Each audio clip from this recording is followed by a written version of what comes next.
Hello दोस्तों, welcome back. एक बार फिर से स्वागत है हमारे यूट्यूब चैनल मरजाना ट्रैवलर की एक और वीडियो में। उम्मीद है आप सब अपने घरों में ठीक ठाक होंगे और आप सबके प्यार की वजह से हम सब भी ठीक ठाक हैं। आज की जो वीडियो बना रहा हूँ वो बना रहा हूँ एक्रेडिटेड वर्क वीज़ा के रिगार्डिंग। आपके साथ कुछ पॉइंट शेयर करने थे जो अभी लेटेस्ट अपडेट आई है उसको लेकर। अपडेट भी है, अपडेट में उन्होंने जो इन्वेस्टिगेशन चल रही है उसके रिगार्डिंग कुछ है और जो कुछ चेंजेस किए हैं उसके रिगार्डिंग है, और एक जो मतलब जो स्कैम हुआ था उसमें कौन कौन पकड़ा गया, अभी लेटेस्ट में कौन पकड़ा गया है, किसका नाम आया है, उसके रिगार्डिंग है। तो ये सारी चीज़ें आज की वीडियो में डिस्कस करेंगे। वीडियो को एंड तक जरूर देखना। ये वीडियो हो सकता है आपके लिए कहीं ना कहीं इन्फॉर्मेशन आपके लिए किसी न किसी काम में आ जाए, या आपके किसी दोस्त के या आपके किसी चाहने वाले के काम आ जाए। तो चलिए ठीक है जी, शुरू करते हैं आज की वीडियो। अच्छा, सबसे पहले मैं आपके साथ ये चीज़ें शेयर कर दूं भी एक्रेडिटेड वर्क वीज़ा जो है वो अभी भी चल रहा है, वो ख़त्म नहीं हुआ। भले ही वो स्कैम सामने आ गया, वो एक्सप्लॉयटेशन सामने आ गया माइग्रेंट का, फिर भी एक्रेडिटेड वर्क वीज़ा चल रहा है, अभी भी लग रहा है। अगर आप जेन्युइन तरीके से, जेन्युइन एम्प्लॉयर आपको बुलाना चाहता है, प्रॉपर जॉब ऑफ़र वगैरह है, जॉब चेक सारा कुछ हो गया, तो आप अभी भी आ सकते हो एक्रेडिटेड वर्क वीज़ा के ऊपर। वो प्रॉपर चल रहा है, उसमें कोई इशू नहीं है। तो ये चीज़ें तो क्लियर होगी। अब दूसरी चीज़ बात करते हैं भी, जो अभी इनका जो स्कैम हुआ था उसमें इन्वेस्टिगेशन स्टार्ट हुई थी, उसमें अभी एक न्यू जो अपडेट आई है। अभी जो बंदा पकड़ा गया है वो है लाइसेंस इमिग्रेशन एडवाइज़र। एक लाइसेंस इमिग्रेशन एडवाइज़र पकड़ा गया है न्यूजीलैंड में, जिसके खिलाफ 2 वारंट इशू हुए थे। क्या उसका क्राइम क्या सामने आया है भी, उसने एक्रेडिटेड वर्क वीज़ा में जो मतलब लोगों को बुलाना चाहता था, कोई भी एम्प्लॉयर बुलाना चाहता था, उसने इसको कांटेक्ट किया होगा भी यार मैं बुलाना चाहता हूँ भी उसका वीज़ा तू लगवा दे।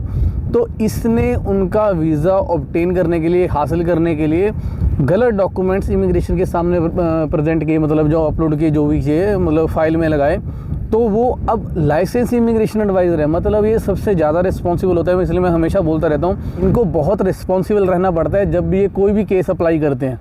तो अब उसका रिज़ल्ट क्या हुआ भी, अब ये चीज़ें मतलब प्रूव होगी भी हाँ उसको अरेस्ट भी कर लिया गया है। लाइसेंस जो उसका नाम रिवील नहीं हुआ लाइसेंस इमिग्रेशन एडवाइज़र का, पर उसको अरेस्ट कर लिया गया है। अब उसके ऊपर यही इल्ज़ाम है भी उसने गलत डॉक्यूमेंट पेश किए इमिग्रेशन के सामने वीज़ा लेने के लिए, एक्रेडिटेड वर्क वीज़ा के रिगार्डिंग। तो अब उसको जो पनिशमेंट मिल रही है वो क्या है, या तो उसको 7 साल की जेल हो गई, मतलब इस ये चीज़ें करने के लिए। अब क्यों उसके साथ इतना बड़ा क्यों? क्योंकि वो भाई उसको लाइसेंस मिला हुआ है, तो वो लाइसेंस का गलत यूज़ नहीं कर सकता। तुम एक रिस्पॉन्सिबल बन जाते हो जहाँ पे जब तुम्हें लाइसेंस मिल जाता है तो तुम नहीं कर सकते, तुम्हारे ऊपर उतनी ज़्यादा रिस्पॉन्सिबिलिटी बढ़ जाती है। तो या तो उसको 7 साल की सज़ा होगी या फिर $1 लाख का नुकसान, मतलब फ़ाइन होगा, पेनल्टी लगेगी। तो अब ये उसकी मर्ज़ी है वो क्या करना चाहता है। मतलब ये चीज़ें तो ये एक अलग साइड होगी। अब दूसरा जो पॉइंट है वो क्या है जो आपके साथ शेयर करना चाहता हूँ भी, 29 अक्टूबर से इन्होंने एक बहुत बड़ा चेंज किया है जिसके चलते बहुत सारा और ज़्यादा एक्सप्लॉयटेशन होने से शायद बच जाएगा। वो क्या है, पहले शायद आपको पता होगा, मैंने पहले भी अपनी वीडियोस में शेयर किया भी, एक ना 3 महीने का ट्रायल विंडो होता था पहले। मतलब क्या होता था भी, एम्प्लॉयर किसी को जब बुलाता था तो उसके बाद उसको 3 महीने का टाइम मिलता था, जिसको ट्रायल पीरियड कहते हैं। ट्रायल मतलब वो ट्राई करता था भी ये जो मैंने एम्प्लॉयज़ बुलाए हैं वो ठीक हैं, काम कर रहे हैं, नहीं कर रहे, तो वो 3 महीने के अंदर अंदर उनको निकाल सकता था। तो इस चीज़ का उन्होंने बहुत गलत यूज़ किया। मतलब किसी से मतलब पैसे ले लिए, उसको यहाँ बुला लिया, चाहे वो अच्छा कर रहा है नहीं कर रहा, उसको निकाल दिया, क्या बोल के ये मेरे फिट नहीं आ रहा, ये अच्छा काम नहीं कर रहा, यहाँ एडजस्ट नहीं हो पा रहा। तो अब इमिग्रेशन ने क्या किया अभी 29 अक्टूबर के बाद वो 3 महीने वाला ट्रायल विंडो ही ख़त्म कर दिया। अब कोई ट्रायल विंडो नहीं है। अगर आपको अब निकालना है, प्रॉपर नोटिस दोगे, प्रॉपर सारा हिसाब किताब होगा, रीज़न दोगे, तब जाके प्रॉपर उसको आप निकाल सकते हो। मेरे हिसाब से ये बहुत अच्छा डिसीज़न है, क्योंकि एक्रेडिटेड वर्क वीज़ा तो चलता रहेगा, एम्प्लॉयर को ज़रूरत पड़ती रहेगी तो वो माइग्रेंट को बुलाते रहेंगे। पर ये जो चीज़ है इससे एक्सप्लॉयटेशन बहुत कम हो जाएगा।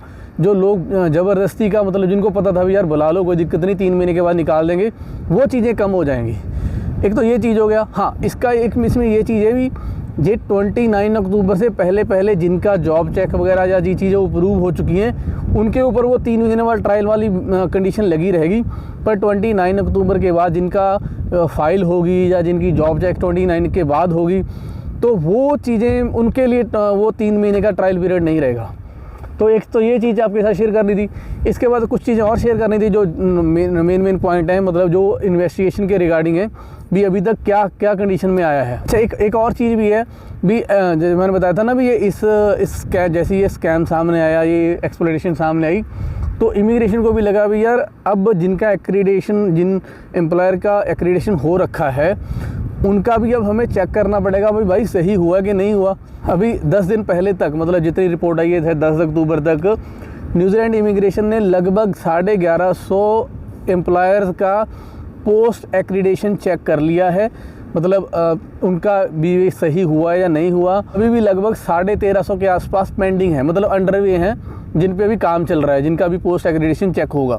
ये तो नॉर्मल चीज़ें हैं, मतलब ये तो नॉर्मल प्रोसेस है। अभी अब सबका होगा, चाहे तुम्हारा एक्रीडेशन अप्रूव हो चुका है, अब उस पर दोबारा चेक कर रहे हैं भी सही अप्रूव हुआ है या नहीं हुआ है। मिनिस्ट्री ने 1150 के लगभग जो भी एक्रीडेटेड एम्प्लॉयर हैं उनके खिलाफ 1150 के लगभग कंप्लेंट्स आई हैं उनको, टोटल एम्प्लॉयर के खिलाफ इतनी कंप्लेन आई है।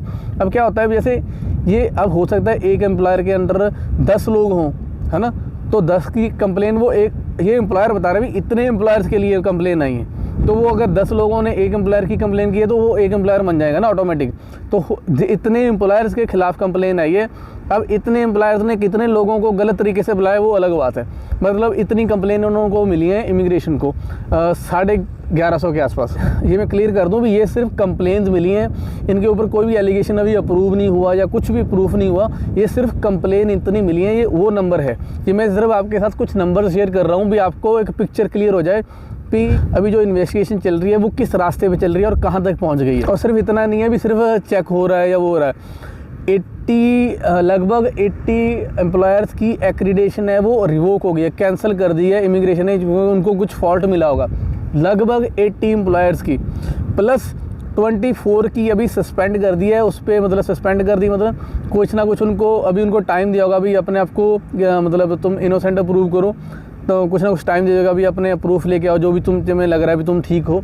तो 24 अभी सस्पेंडेड है, 80 तो रिवोक कर दिया, कैंसिल कर दी उनकी एक्रीडेशन। तो प्लस सिर्फ इतना नहीं है, अभी भी कुछ 20 एम्प्लॉयर्स ऐसे हैं जिनकी एक्रीडेशन अभी असेसमेंट में है, जो रिवोक करने की असेसमेंट में है, मतलब या तो रिवोक होगी या नहीं होगी, वो अभी अंडर असेसमेंट है। तो अभी उसका डिसीजन आगे आएगा तो नंबर और चेंज हो जाएंगे। पर इतना ही है भी, मतलब इन्वेस्टिगेशन बहुत सही तरीके से जारी है, एक फ्रूटफुल से रिजल्ट दिख रहे हैं। अब इसका होगा क्या, इसका सबसे बड़ा बेनिफिट क्या होगा भी, जो नए एम्प्लॉयर्स हैं, जो नए एम्प्लॉयर्स माइग्रेंट को बुलाना चाहते हैं या जिनके दिमाग में थोड़ा सा भी चल रहा था भी यार हम भी ऐसा कर लेते हैं, क्योंकि लोगों ने पैसा बहुत बनाया है, स्पेशली एम्प्लॉयर्स ने या जो भी बीच के एजेंट थे जिन्होंने ये डीलें करवाई माइग्रेंट की और अपने एम्प्लॉयर की, पैसा बहुत बनाया। तो उनको देख बाकी लोगों के मन में भी आया होगा भी यार हम भी ऐसा कर लेते हैं। तो अब उनके मन में थोड़ा डर बैठ गया भी भाई अगर पकड़े गए तो बहुत पीछे चले जाएंगे। तो शायद अच्छी चीज़ है मुझे लग रहा है। तो चलो इसके चलते कुछ ना किसी का तो फ़ायदा होगा। मुझे लगा आपके साथ शेयर करना चाहिए भी हाँ भी अभी इन्वेस्टिगेशन कहाँ चल रही है, क्या सीन है, कहाँ तक पहुँचे, तो वो चीज़ें थी। बाकी आप 29 अक्टूबर का ख्याल रखो। अगर फिर भी मेरे किसी दोस्त को यहाँ पे एक्रेडिटेशन वर्क वीज़ा अप्लाई करना है, मैं सिर्फ आपको बोलूँगा भी अगर ट्राई करो भी आप 29 के बाद अप्लाई करो, क्योंकि उससे क्या होगा भी 29 के बाद आपका वो जो 3 महीने वाला ट्रायल पीरियड है आप उस कैटेगरी में नहीं आओगे। एम्प्लॉयर चाहकर भी आपको नहीं निकाल पाएगा, ये बहाना लगा के भी मुझे ये पसंद नहीं आया, 3 महीने वाली विंडो का बेनिफिट नहीं उठा पाएगा।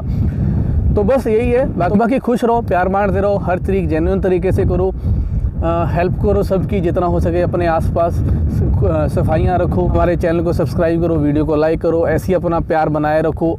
आपके साथ और अच्छी इन्फॉर्मेशन शेयर करते रहेंगे। नेक्स्ट वीडियो में, तब तक के लिए रब रखा।